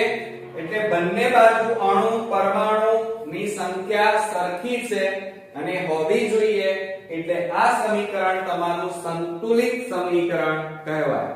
બીજું, આ એરોની આ તીર છે, તીરની ડાબી બાજુ આ બંને પ્રક્રિયકો કહેવાય, તીરની જમણી બાજુ આ બંને નિપજ કહેવાય. ઓકે, ક્લિયર મિત્રો? અને અહીંયા આ જે લેડ આયોડાઇડ છે, સમજો જરા, આ લેડ આયોડાઇડ છે એ કેવો રંગ ધારણ કરે છે? પીળો રંગ ધારણ કરે છે. ટૂંકા પ્રશ્નમાં ધ્યાન રાખજો. બીજું મેં તમને અહીંયા શું કીધું? એક શોર્ટ ટ્રીક બતાવી કે તમારી ટોપી મારા માથા પર, મારી ટોપી તમારા માથા પર. એટલે કયું સૂત્ર બન્યું? इसकी टोपी उसके सर, उसकी टोपी इसके सर. એટલે દ્વિવિસ્થાપન પ્રક્રિયા કહેવાય. કઈ પ્રક્રિયા કહેવાય? દ્વિવિસ્થાપન પ્રક્રિયા કહેવાય. આ યાદ રાખજો. ક્લિયર? હવે બોર્ડમાં તમારે આ સમીકરણ જો આ રીતે લખેલું હોય તો તમે પૂરેપૂરા માર્ક્સ મેળવી શકો. પરંતુ જો અહીંયા આ s લખવાનું રહી જાય, બે લખવાના રહી ગયા હોય, નીચે આ રીતે તમને નામ ન લખેલા હોય, તો મિત્રો 3 માર્ક્સમાંથી થિયરીમાં માંડ તમને 1 કે 1.5 માર્ક્સ જ મળશે. કારણ કે મેઈન તમારી બોર્ડમાં ઇમ્પ્રેશન લખાણ કયું હોય છે? આ તપાસનાર તમારું અહીંયા જ જોશે, એની નજર અહીંયા પડશે કે જો આ સમીકરણ તમે સાચું લખ્યું હશે, અણુસૂત્રોના નામ જાણતા હશો, તો તમે અંદર સાચું જ લખ્યું હોય એટલે તમને પૂરેપૂરા માર્ક્સ મળી જાય. એટલે ખાસ ધ્યાન રાખજો કે આ રીતે તમારે લખાણ વ્યવસ્થિત લખવાનું. અને પહેલા વિડિયોમાં આપણે બધા નામ અને એના અણુસૂત્રો આપણે તૈયાર કર્યા છે. ન તૈયાર કર્યા હોય તો ખાસ તૈયાર કરજો. ઓકે, હવે મિત્રો આપણે બીજો અગત્યનો 3 માર્ક્સનો મોસ્ટ ઇમ્પોર્ટન્ટ બોર્ડની એક્ઝામ માટેનો પ્રયોગ જોઈએ. હવે જો એમાં હેતુ ઝીંક ધાતુ અને મંદ સલ્ફ્યુરિક એસિડ અથવા મંદ હાઇડ્રોક્લોરિક એસિડ વચ્ચે થતી રાસાયણિક પ્રક્રિયા તપાસવી. બરોબર, હવે જો અહીંયા ઝીંક ધાતુ એટલે Zn પ્લસ મંદ સલ્ફ્યુરિક એસિડ એટલે H2SO4, આ બંને વચ્ચે રાસાયણિક પ્રક્રિયા થાય છે અને પ્રક્રિયા થઈ શું છૂટું પડે છે એ તમારે આ પ્રયોગ દ્વારા સાબિત કરવાનું છે. તમે H2SO4 ની જગ્યાએ હાઇડ્રોક્લોરિક એસિડ પણ લઈ શકો, પણ જો અહીંયા તમને શબ્દ વપરાયો છે મંદ. મંદનો મતલબ શું થાય? દાખલા તરીકે તમે જોયું હશે લીંબુ લેવાનું, લીંબુને કાપી નાખો, કાપી નાખ્યા પછી લીંબુ ડાયરેક્ટ મોઢામાં તમે નીચોઈ દો તો તમને કેવું લાગશે? એકદમ ખાટું. એ સાંદ્ર કહેવાય. કેવું કહેવાય? સાંદ્ર. બીજું એક ઉદાહરણ, લીંબુ લેવાનું, હવે તમને માનો પગે વાગ્યું છે, વાગેલા ઉપર તમે બરોબર લીંબુ નીચોઈ દો તો શું થશે? તમે ચીસ કરી મૂકશો અને બળતરા જોરદાર પડશે. તો એનો મતલબ કે લીંબુનો રસ એ સાંદ્ર કહેવાય. એમ જો સાંદ્ર સલ્ફ્યુરિક એસિડ અથવા સાંદ્ર હાઇડ્રોક્લોરિક એસિડ આ બંને જો સાંદ્ર હોય અને જો આપણા શરીર ઉપર પડે તો શરીરની ચામડી બાળી ફૂટે. બરોબર, એટલે સાંદ્ર છે, તેજ કહેવાય એકદમ, જેને આપણે તેજાબ પણ કહીએ છીએ. પરંતુ જ્યારે એ સાંદ્ર, દાખલા તરીકે લીંબુનો રસ એક ગ્લાસમાં લઈએ થોડો 2 ચમચી અને એમાં 1 ગ્લાસ પાણી નાખી દઈએ તો હવે કેવું બની ગયું? એની ખટાશ ઓછી થઈ ગઈ. એટલે હવે કેવું બની ગયું? મંદ બન્યું એમ કહેવાય. તો આ મંદ સલ્ફ્યુરિક એસિડ અને મંદ હાઇડ્રોક્લોરિક એસિડ વચ્ચે થતી રાસાયણિક પ્રક્રિયા આપણે તપાસવાની છે. હવે શું કરવાનું છે? તમે અહીંયા શું વાપરી રહ્યા છો પ્રયોગશાળામાં? એસિડ. જ્યારે આપણે મંદ હોય અથવા સાંદ્ર એસિડ વાપરતા હોઈએ ત્યારે પ્રયોગશાળામાં શરીરથી એસિડ દૂર રહીને કામ કરવું, કારણ કે કોઈ અકસ્માત ન થાય એટલા માટે. એટલે સાવચેતી રાખવી. બીજું, હવે અહીંયા શું કરવામાં આવે છે? તો આ જે તમે આકૃતિ જોઈ રહ્યા છો, હંમેશા સાયન્સની અંદર પૂરેપૂરા માર્ક્સ મેળવવા હોય તો પહેલું વસ્તુ મગજમાં નાખી દો, તમારી આકૃતિ. આકૃતિ તમારી ફર્સ્ટ ક્લાસ હશે મિત્રો તો ઘણું કામ તમારું ઈઝી થઈ જશે. જો અહીંયા આ કોનિકલ ફ્લાસ્ક લીધો છે, એને એક કાણાવાળા બુચ વડે બંધ કરો, પણ એ પહેલા આ કોનિકલ ફ્લાસ્કમાં ઝીંકના ટુકડા લેવાના. ઝીંક એટલે Zn, Zn એટલે જસત. એટલે કોનિકલ ફ્લાસ્કમાં ઝીંક ધાતુના ટુકડા લેવાના. ટુકડા લઈ અને એને એક કાણાવાળા બુચ વડે બંધ કરવાનું અને એક કાણામાંથી એક કાચની નળી પસાર કરવાની. બરોબર મિત્રો? હવે કાચની નળી પસાર કરી આ નળી મારફતે અંદર થોડું ટીપે અંદર મંદ સલ્ફ્યુરિક એસિડ અથવા મંદ હાઇડ્રોક્લોરિક એસિડ રેડવાનો. ક્લિયર? હવે જુઓ આ ઝીંકના જે ટુકડા છે એમાં તમે એની ઉપર કયો એસિડ રેડ્યો છે? મંદ મંદ HCl અથવા H2SO4 આ બંને એસિડમાંથી એક એસિડ અને આ ઝીંકના ટુકડા વચ્ચે રાસાયણિક પ્રક્રિયા થઈ હાઇડ્રોજન વાયુ ઉત્પન્ન થાય છે. આ હાઇડ્રોજન વાયુના પરપોટા ઉત્પન્ન થાય છે. અહીંયા શું ઉત્પન્ન થાય છે મિત્રો? હાઇડ્રોજન વાયુના અહીંયા પરપોટા આ રીતે ઉત્પન્ન થાય છે. અને આ બધા હાઇડ્રોજનના પરપોટા ઝીંક ધાતુની આજુબાજુ જમા થઈ જાય છે, જે તમને આંખે દેખાય. બરોબર. અને પછી આ વાયુ હાઇડ્રોજન વાયુ ધીમે ધીમે અહીંયા ઉપર જાય છે અને ઉપર ગયા પછી આ એ જે નળી છે એ નળી મારફતે બહાર નીકળતો આપણને જોઈ શકાય છે. બરોબર. હવે આપણે જો અહીંયા પદ્ધતિ જોઈએ કે એક કોનિકલ ફ્લાસ્ક લો કાચનો, તેમાં ઝીંક ધાતુના ટુકડા લઈએ, પછી તેમાં મંદ સલ્ફ્યુરિક એસિડ કે મંદ હાઇડ્રોક્લોરિક એસિડ ઉમેરો. હવે આટલું કર્યા પછી અંદર શું થાય છે એનું અવલોકન કરીએ. તો ઝીંકના ટુકડા મંદ HCl સાથે પ્રક્રિયા કરી હાઇડ્રોજન વાયુ, કયો વાયુ મિત્રો? હાઇડ્રોજન વાયુ ઉત્પન્ન કરે છે.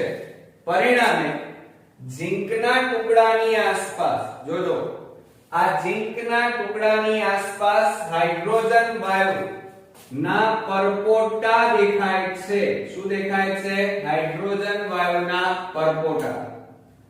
કોનિકલ ફ્લાસ્ક, હવે તમારે શું કરવાનું? અહીંયા કોનિકલ ફ્લાસ્ક છે એ કાચના કોનિકલ ફ્લાસ્કને નીચેથી સ્પર્શ કરો તો તમને ગરમ થયેલો દેખાય છે.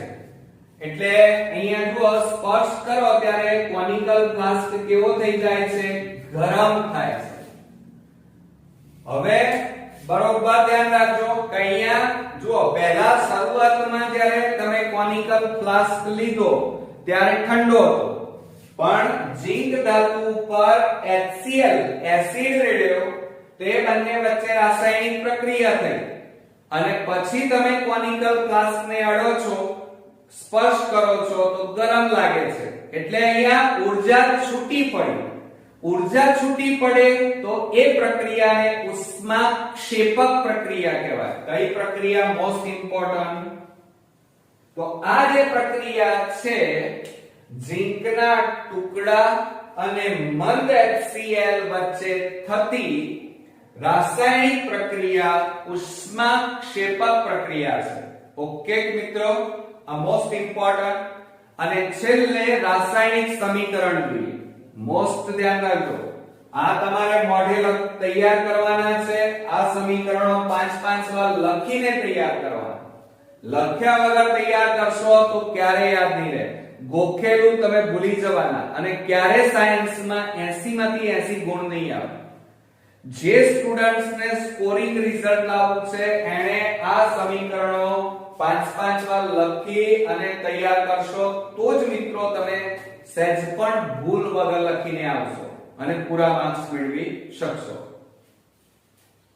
હવે જુઓ, ઝીંક એટલે જસત કહેવાય અને એ કયા સ્વરૂપે છે? સોલિડ. સોલિડ એટલે ઘન.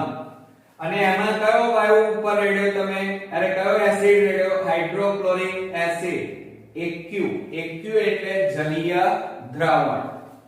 હાઇડ્રોક્લોરિક એસિડ, આ હાઇડ્રોક્લોરિક એસિડ અને ઝીંક વચ્ચે રાસાયણિક પ્રક્રિયા થઈ ZnCl2 એટલે કે ઝીંક ક્લોરાઇડ બને છે. બરોબર. અને AQ કહેવાય એને, એટલે કે જલીય દ્રાવણ છે. અને હાઇડ્રોજન ગેસ એટલે કે હાઇડ્રોજન વાયુ ઉત્પન્ન થાય છે મિત્રો.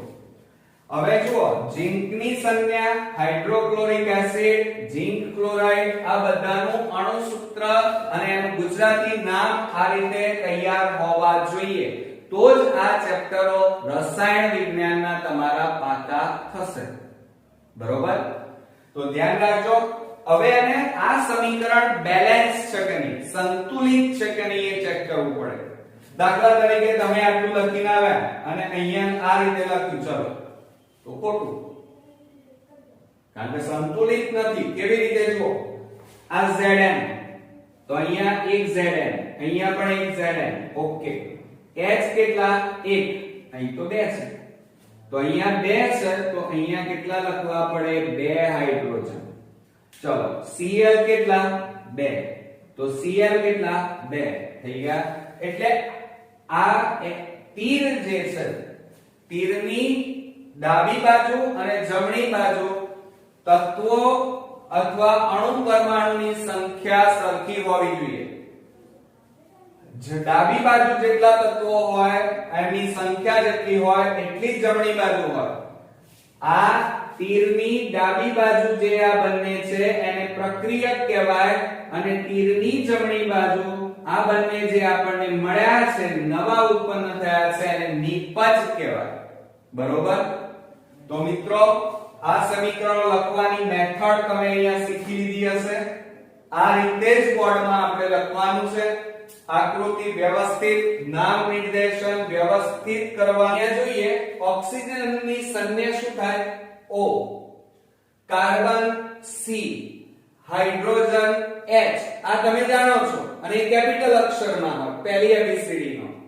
નાઇટ્રોજન N, અને બીજો અક્ષર જેમ કે મેગ્નેશિયમ, તો હંમેશા યાદ રાખજો કે પહેલો અક્ષર કેપિટલ હોય અને બીજો અક્ષર હંમેશા સંજ્ઞામાં બીજી ABCD આવે.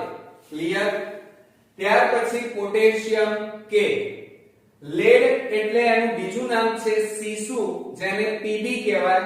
પહેલો અક્ષર કેપિટલ અને બીજો અક્ષર બીજી ABCD. ધ્યાન રાખજો.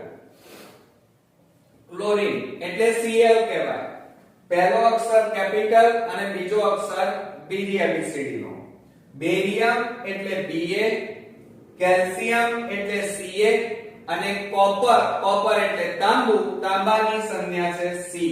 આ બધી કદાચ તમે જાણતા હશો. હવે આપણે આગળ વાત કરીએ કે આ ચેપ્ટરમાં આવતા અણુસૂત્રોની. તો પહેલું છે બેરિયમ બ્રોમાઇડ. બેરિયમ એટલે Ba અને બ્રોમાઇડ એટલે Br2, એટલે બની ગયું BaBr2.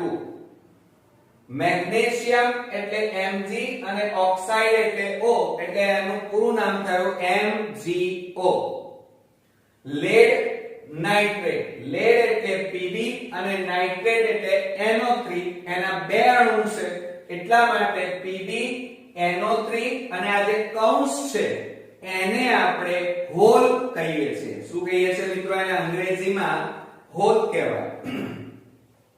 અને આ જે બે લખ્યા છે એને ટ્વાઇસ કહેવાય, અને જો ત્રણ હોય તો એને થ્રાઇસ કહેવાય. એટલે લેડ નાઇટ્રેટ નું અણુસૂત્ર PbNO3 હોલ ટ્વાઇસ. આ રીતે બોલાય. Potassium iodide. પોટેશિયમ એટલે K અને આયોડાઇડ નો I. લેડ આયોડાઇડ તો PbI2. લેડ એટલે Pb અને આયોડાઇડ એટલે I2. Potassium nitrate KNO3. Potassium એટલે K અને આ NO3 એટલે નાઇટ્રેટ કહેવાય. ધ્યાન રાખજો. Hydrochloric acid.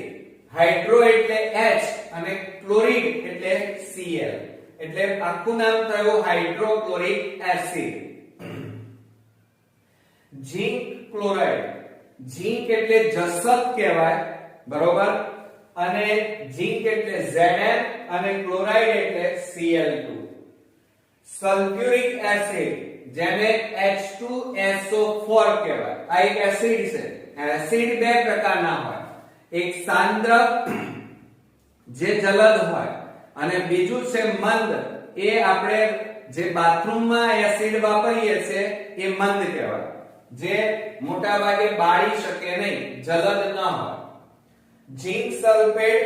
ઝિંક એટલે Zn અને સલ્ફેટ એટલે SO4. મિથેનોલ. મિથેનોલ એટલે પાછળ કયો પ્રત્યય લાગે?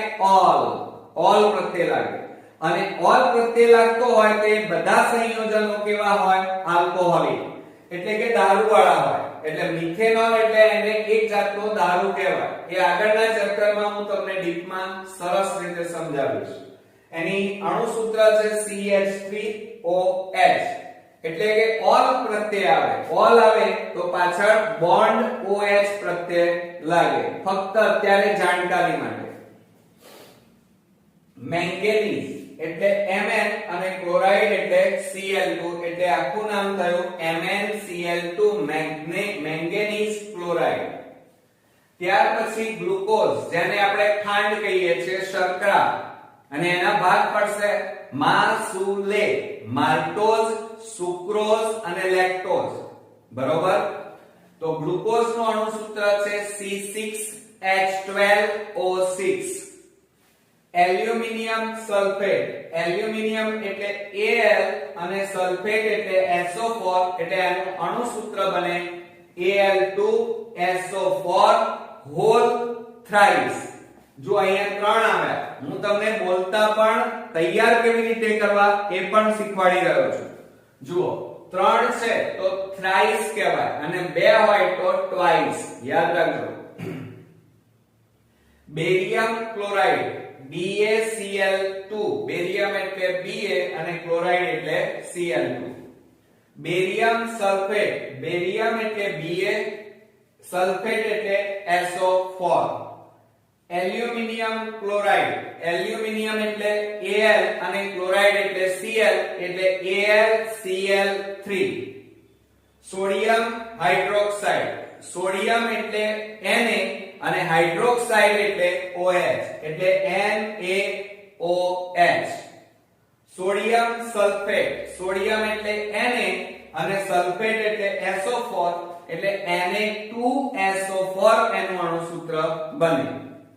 સોડિયમ ક્લોરાઇડ જેને મીઠું પણ કહી શકાય મિત્રો, NaCl જેનું બીજું નામ મીઠું પણ છે.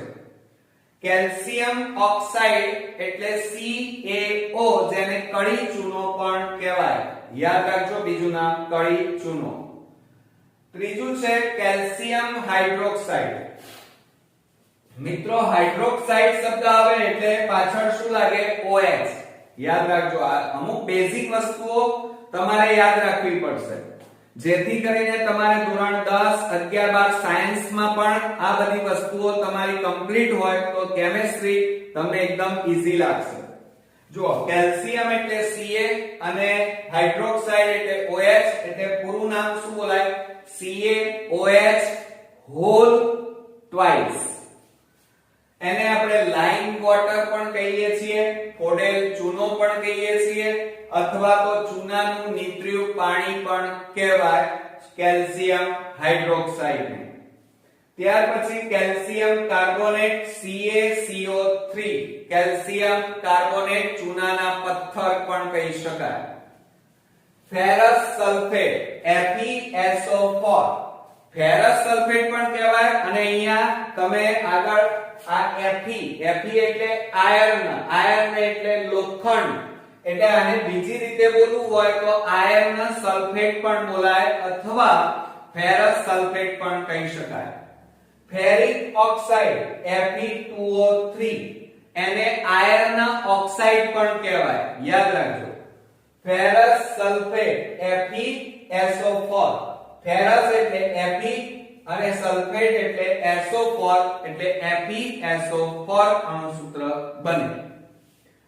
નાઇટ્રોજન ડાયોક્સાઇડ સમજો જરા, મોનો હોય તો એક કહેવાય, ડાય હોય તો બે અને ટ્રાય હોય તો ત્રણ, ટેટ્રા હોય તો ચાર. અહીંયા જો ડાયો શબ્દ વપરાય છે, ડાયો એટલે બે અણુ, મોનો હોય તો એક અણુ કહેવાય, ટ્રાયો હોય તો ત્રણ અણુ કહેવાય એટલે nitrogen dioxide NO2. Lead oxide, lead એટલે Pb અને ઓક્સાઇડ એટલે O એટલે PbO થઈ જાય. એમોનિયમ ક્લોરાઇડ, એમોનિયમ એટલે NH4 અને ક્લોરાઇડ એટલે Cl એટલે આખું અણુસૂત્ર તૈયાર થયું NH4Cl. એમોનિયા એટલે NH3 જેને આપણે ઝેરી વાયુ કહીએ છીએ. બરોબર? જે આ જ શબ્દ એમોનિયા વાયુ આપણે આગળ બાયોલોજીમાં પણ આ વર્ડ્સને શીખીશું.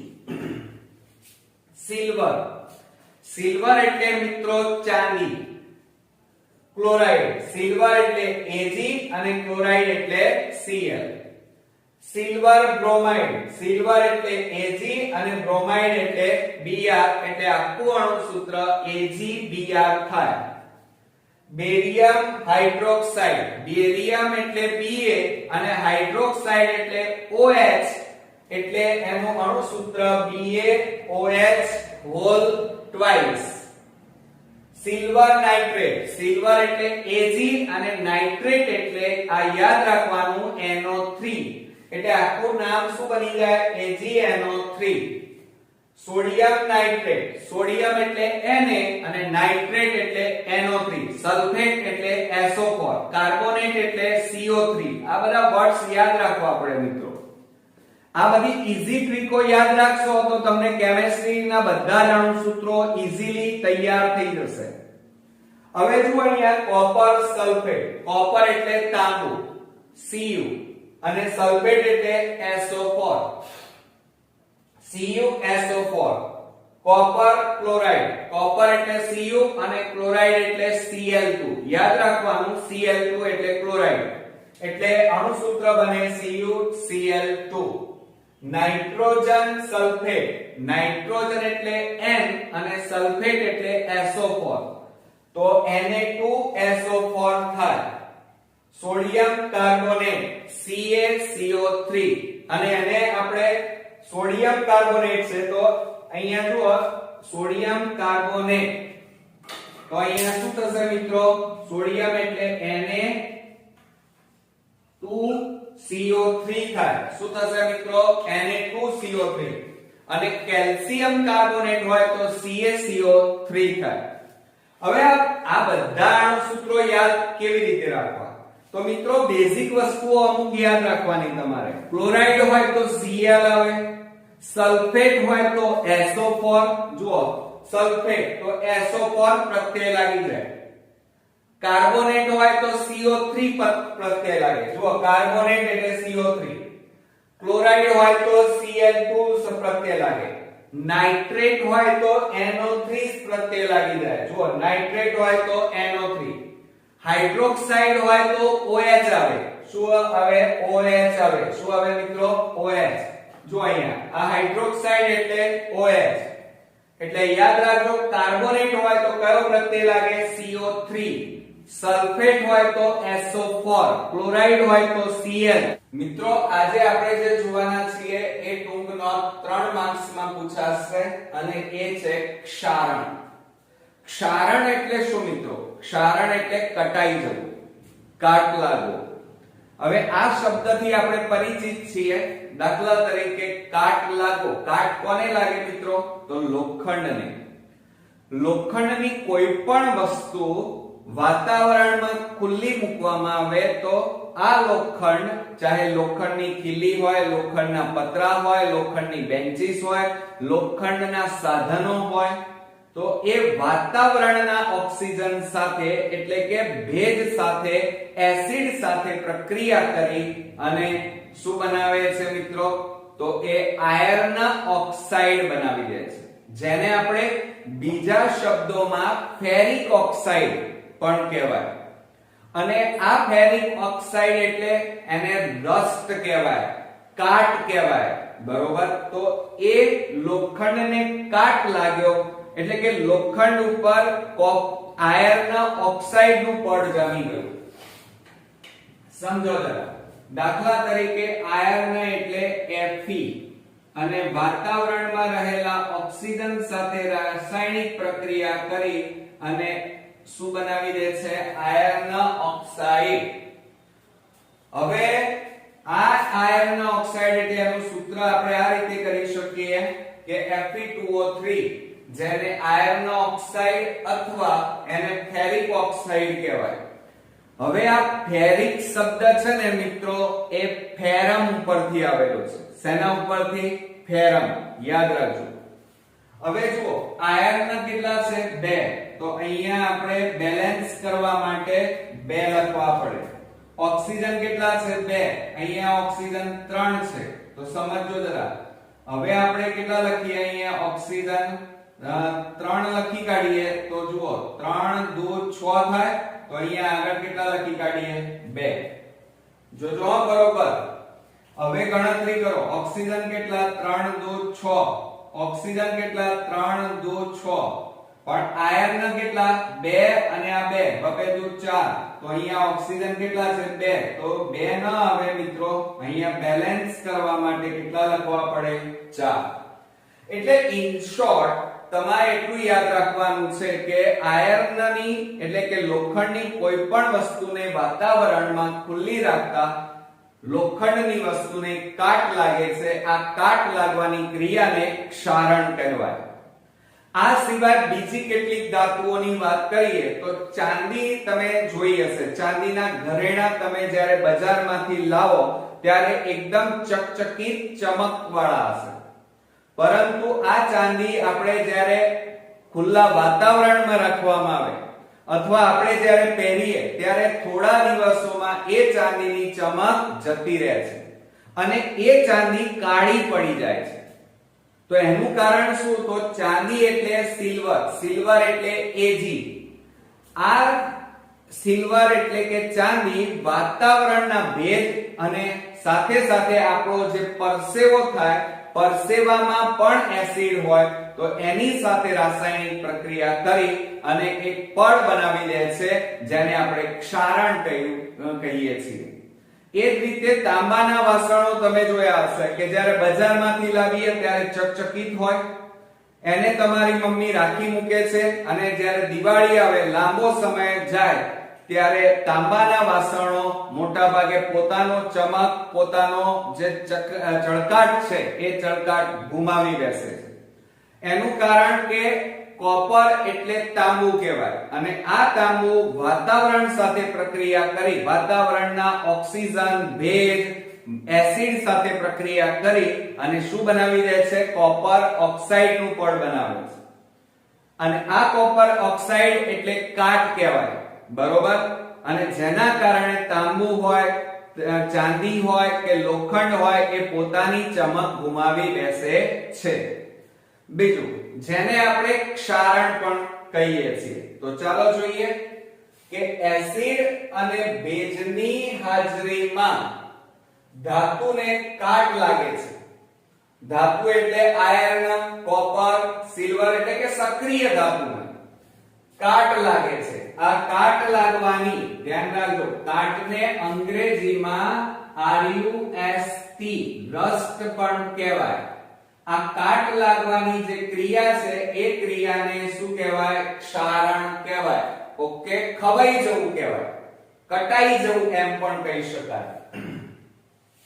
દાખલા તરીકે લોખંડને કાટ લાગે છે, ચાંદી પર લાગતું કાળા રંગનું, જ્યારે ચાંદી આપણે લાવીએ ત્યારે ચકચકિત હોય, પણ જ્યારે પહેરીએ ત્યારે આપણા શરીરનો પરસેવો, વાતાવરણનો ઓક્સિજન એટલે કે ભેજ, આ બધામાં લાંબો સમય રહે તો કાળા રંગનું એની ઉપર પડ જામી જાય છે. એ જ રીતે તાંબાના વાસણોની વાત કરીએ, તાંબા પિત્તળના વાસણો ઉપર કયા રંગનું? લીલા રંગનું. જુઓ, ચાંદી ઉપર કાળા રંગનું, સમજો જરા. પછી તાંબા અને પિત્તળ ઉપર લીલા રંગનો ક્ષાર બાજે છે. શું બાજી જાય છે મિત્રો? ક્ષાર. વગેરે ક્ષારણના ઉદાહરણો છે જે આપણે જાહેર જીવનમાં આપણા ઘરની અંદર પણ જોઈ શકીએ છીએ. હવે આ ક્ષારણને કારણે લોખંડના ઉપરના સ્તર પર, લોખંડ ઉપર કયું પડ લાગી જાય છે? લાલાશ પડતા કથ્થાઈ રંગનો પાવડર જમા થાય છે. કોની ઉપર? લોખંડ ઉપર. યાદ રાખજો, ક્ષારણને કારણે એટલે કે કાટ લાગે એટલે લોખંડની ઉપર લાલાશ પડતા કથ્થાઈ રંગનો પાવડર જમા થાય છે, જેને લોખંડનું કટાવું અથવા તો એને શું કહેવાય મિત્રો? ક્ષારણ કહે છે. ટૂંકમાં આપણે જો કહીએ તો જ્યારે ધાતુ પર તેની આસપાસના પદાર્થો, યાદ રાખજો, જેવા કે ભેજ, એસિડ વગેરેનો હુમલો થાય ત્યારે તેનું ક્ષયન થાય છે. ક્ષયન, ક્ષયન એટલે કટાઈ જવું, ક્ષયન એટલે એની ચમક ગુમાવી, બરોબર, ક્ષારણ થવું એને બીજી ભાષામાં ક્ષયન કહેવાય. આ પ્રક્રિયા ક્ષારણ કહે છે. ઓકે, હવે આ ક્ષારણ એટલે કે કાટ જો લાંબા સમય સુધી આની આ પ્રક્રિયાનું વારંવાર પુનરાવર્તન થાય તો લોખંડના જે સાધનો છે એને નુકસાન થવાની સંભાવના રહે, જેના કારણે લોખંડમાંથી બનેલા સાધનો જેવા કે સાયકલ લોખંડમાંથી બનેલી છે, લોખંડના જહાજોના પતરા, પછી તે ઉપરાંત આપણા વાહનો જે ચાર પૈડા વાળા છે એના દરવાજા, આ બધી બોડી આખી લોખંડની બનેલી હોય છે. હવે એને જો કાટ લાગી જાય તો એને વારંવાર બદલી દેવા પડે, જેનો ખર્ચ વધારે આવે મિત્રો. તો જુઓ, ક્ષારણને લીધે લોખંડમાંથી બનતી વસ્તુઓ જેવી કે કારના ભાગો, ધ્યાન આપજો,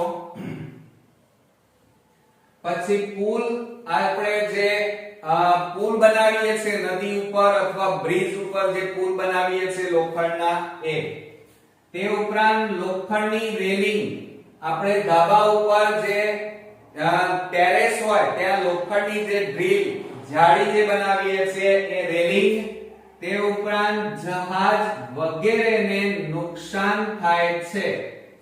એટલે કે કાટ લાગી જાય, જો ખુલ્લું રાખીએ તો કાટ લાગી જાય. ચોમાસું, ઉનાળો, શિયાળો આ બધામાં ભેજના પ્રમાણના કારણે એને કાટ લાગવાની સંભાવના વધારે રહે. અને આ કાટયુક્ત લોખંડને બદલવું પડે, કારણ કે કટાઈ જાય, અને કટાઈ જાય તો વારંવાર એને બદલવું પડે અને બદલવામાં ખર્ચ વધારે આવે. હવે આ કટાવવું, કાટ લાગવાની અથવા ચરકાટ ગુમાવવાની ક્રિયાને અટકાવવા માટે, ક્ષારણ અટકાવવા માટે, ક્ષયન અટકાવવા માટે મિત્રો લોખંડ ઉપર લોખંડ કરતા વધારે સક્રિય ધાતુ જેવી કે ઝિંક ધાતુનું કલર કરવામાં આવે છે. કયું પડ ચડાવીએ છીએ મિત્રો? ઝિંક. ઝિંક એટલે જસત, જે લોખંડ કરતા વધારે સક્રિય ધાતુ છે.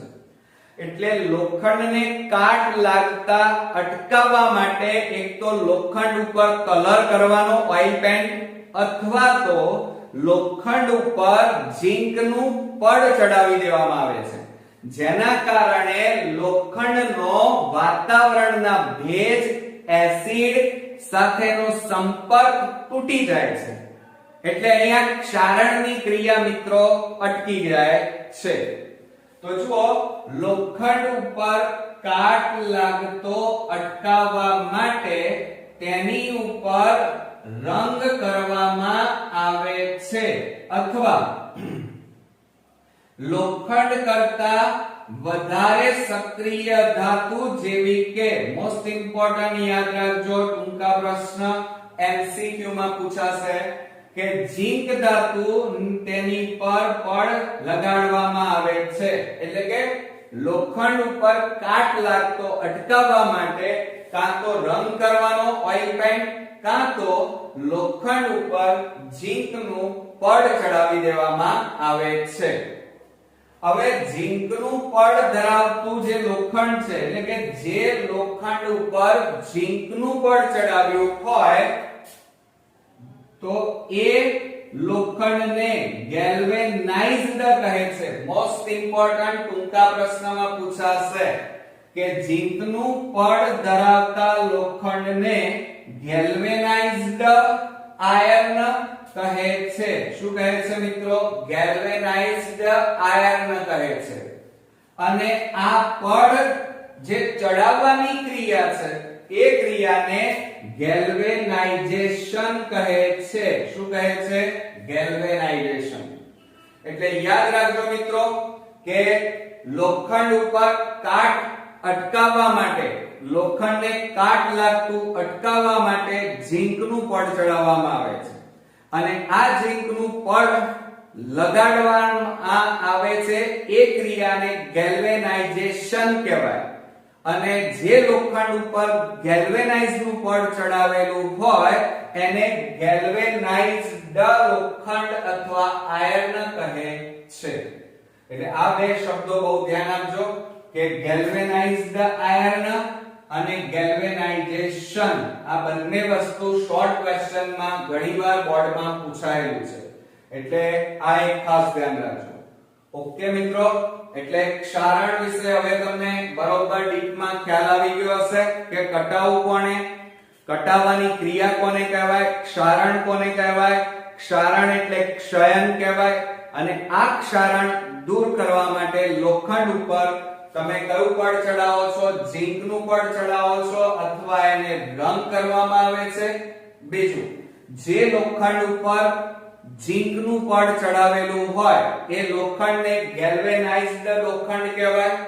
અને પડ ચડાવવાની, ઝીંકનું પડ ચડાવવાની ક્રિયાને ગેલ્વેનાઇઝેશન કહે છે. ઓકે, તો હવે મિત્રો આ ચેપ્ટરની લાસ્ટ થિયરી, અને એ પણ મોસ્ટ ઇમ્પોર્ટન્ટ 2 માર્ક્સમાં મિત્રો પૂછાશે. અને એ થિયરી છે ઉષ્મા શોષક અને ઉષ્મા ક્ષેપક પ્રક્રિયા. એટલે શું, ઉદાહરણ આપી સમજાવો. હવે 2 પ્રક્રિયાઓ જોવાની છે, સમજો જરા. એક છે ઉષ્મા શોષક પ્રક્રિયા અને બીજી છે ક્ષેપક પ્રક્રિયા.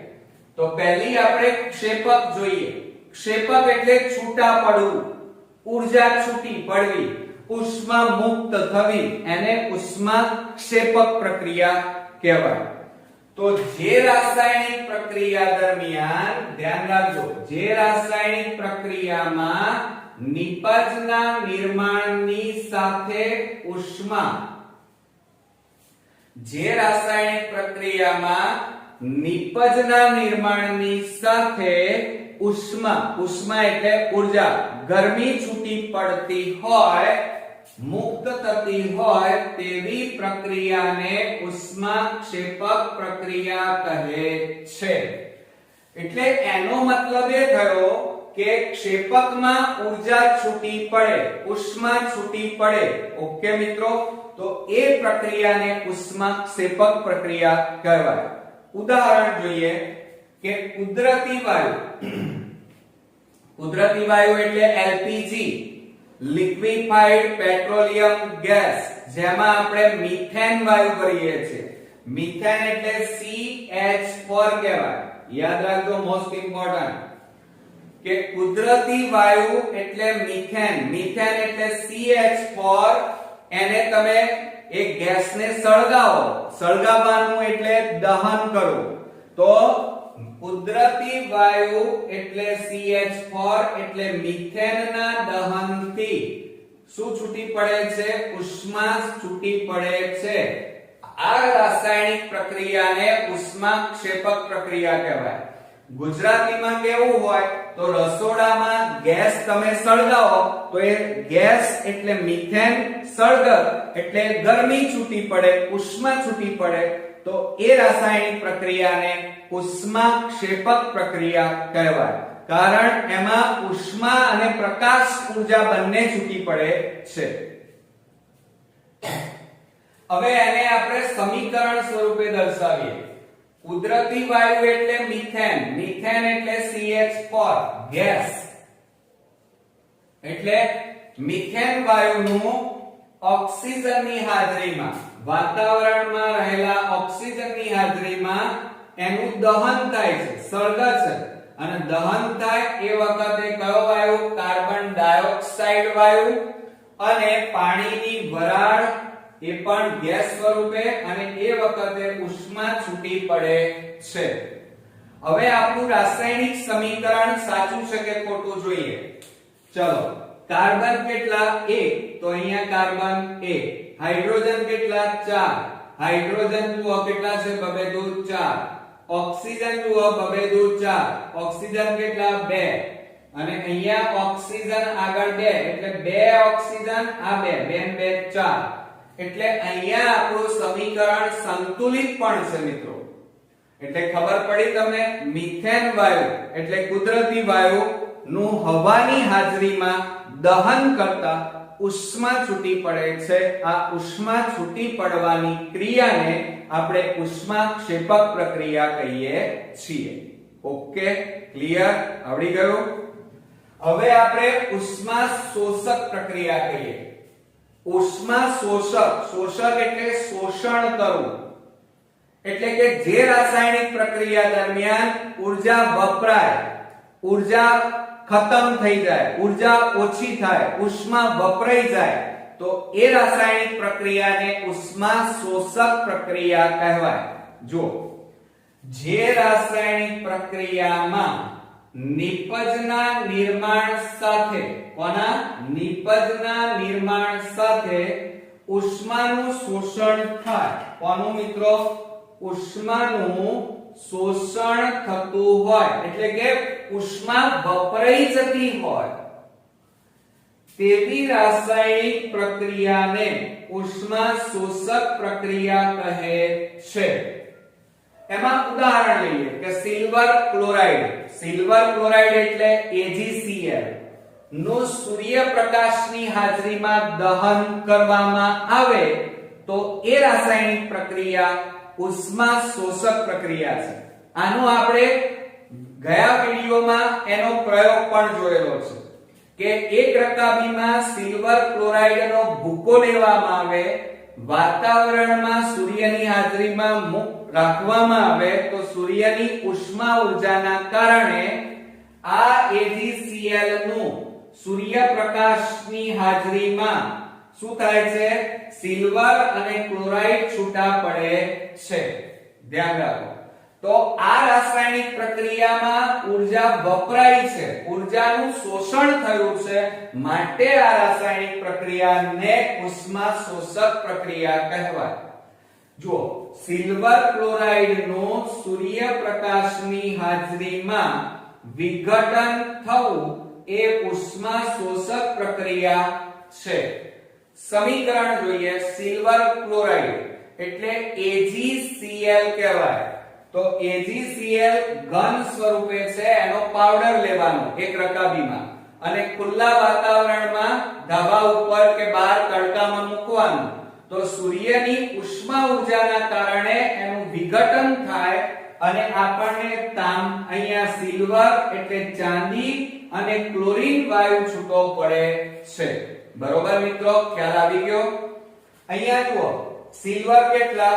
2, તો અહીંયા પણ સિલ્વર 2. ક્લોરીન કેટલા? 2, તો અહીંયા પણ ક્લોરીન કેટલા? 2.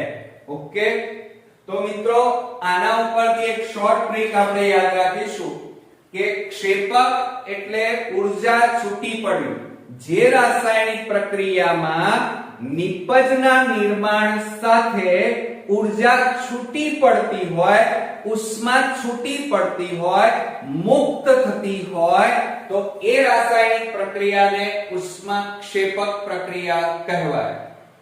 ઉષ્મા શોષક પ્રક્રિયાની વાત કરીએ તો જે રાસાયણિક પ્રક્રિયામાં નિપજના નિર્માણ સાથે ઉષ્મા વપરાતી હોય, ઊર્જા વપરાતી હોય, ઊર્જાના જથ્થામાં ઘટાડો થતો હોય, તો એ રાસાયણિક પ્રક્રિયાને ઉષ્મા શોષક પ્રક્રિયા કહેવાય.